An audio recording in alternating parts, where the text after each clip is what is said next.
অপু বিশ্বাস, যাকে বলা হয় গসিপ কুইন, উনি তার ব্যক্তি জীবনে বেশিরভাগ মানুষের সমালোচনা করতে বেশি ব্যস্ত থাকেন।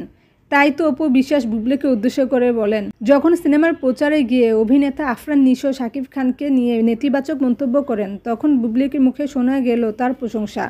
আবার শাপলা মিডিয়ার সেলিম খানের সাথে যখন শাকিব খানের দ্বন্দ্ব শুরু হলো, তখন তারই সিনেমায় দেখা গেল বুবলিকে। আর ইকবালের রিভেঞ্জ ব্রিটে শুরু করার আগে ইকবাল শাকিব খানকে নিয়ে আপত্তিকর মন্তব্য করেছেন। তারপরেও তার সিনেমায় কাজ করলেন। এইসব বক্তব্য বুবলির ব্যক্তিত্ব নষ্ট করে। অপরদিকে বুবলি অপু বিশ্বাসের এইসব বক্তব্যের পর বিস্ফোরক মন্তব্য করেছেন। বুবলি অপু বিশ্বাসের অতীতের কিছু ভুল কাজ তুলে ধরেন। বুবলি আরও বলেন, শাকিব খান আমার পরিবার, তার নাম আমি সবসময় নিয়েছি এবং সারা জীবন নেব। পরিবারের মানুষের নাম নিতে কেউ কখনো ক্লান্ত হয় না, যাদের স্বার্থ থাকে তারা ক্লান্ত হয়।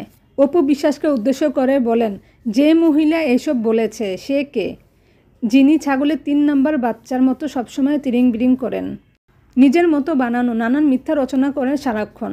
সবচেয়ে হাস্যকর কথা হলো উনি তার নিঃশ্বাসের থেকেও বুবলির নামটা বেশি নেয়। তার সব জায়গায় শুধু বুবলি বুবলি আর বুবলি। উনি ভাইরাল হওয়ার জন্য এমন কিছু নেই যা করছেন না। বুবলির নাম নিতে নিতে মানসিক রোগী হয়ে গিয়েছেন। সেটা ঠাট্টা, সহকর্মী, টেলিভিশন, ইউটিউব, যেখানেই হোক তার মুখে শুধু বুবলি আর বুবলি। কোথাও গেল তাদের শিখিয়ে দেয় আমার নাম নিয়ে প্রশ্ন করতে, যেন উনি একটু ভাইরাল হয়। এমনকি জাতীয় টেলিভিশনের পর্দায় কী সব উদাহরণ দিচ্ছে যার কোনো মানেই নেই। সব সময় নোংরা আপত্তিকর শব্দ ব্যবহার করেছে, যেটা খুব লজ্জাজনক। উনি তার বেদবির জন্য মারও পর্যন্ত খেয়েছেন।